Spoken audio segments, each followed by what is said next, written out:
Tara na tikman ang masarap na clubhouse na to sa Cafe Aglo. Hi everyone! So nandito po kami ngayon sa Cafe Aglo.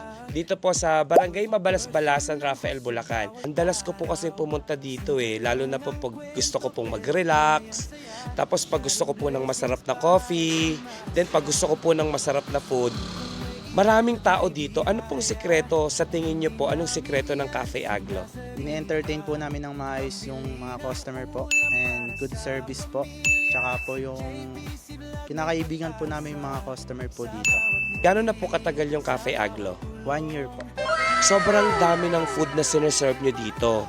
Para pwede po bang pangalanan natin tong mga food na nasa harapan natin, sir? Ito po yung nachos, 120 po. Creamy carbonara po, 140. Soy garlic chicken po, 135. Creamy beef po, 140. Shawarma fries po, Oh, may 140 po. Ito po yung clubhouse po, 135 po. Chicken poppers po siya, 135. Tapa po siya, Tapa with egg. Yes po. Magkano po? 135 din po. Chicken na laking po, Chicken. for 135 lang din po. Easy bacon fries po, for 95 pesos lang po. Spring quarter chicken po, for 135 lang din po. How about sa drinks, sir? Ano yung nasa harapan natin? Bestseller po natin yan sa coffee po and non-coffee base po.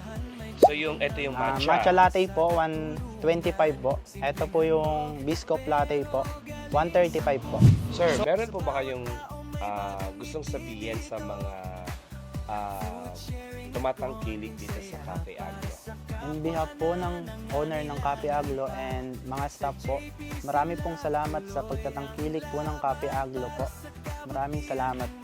Siyempre po, sa lahat ng mga followers po ng JPC Vlogs, sa lahat po ng mga gusto pong sumubok dito sa Cafe Aglo, wag na po kayo magdalawang isip dahil I'm very sure po na magugustuhan niyo po ang mga pagkain dito, especially po yung mga coffee nila.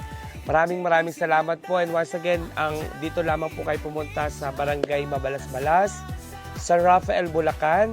Dito po yan, dito niyo po matatagpuan ang Cafe Aglo. Maraming salamat!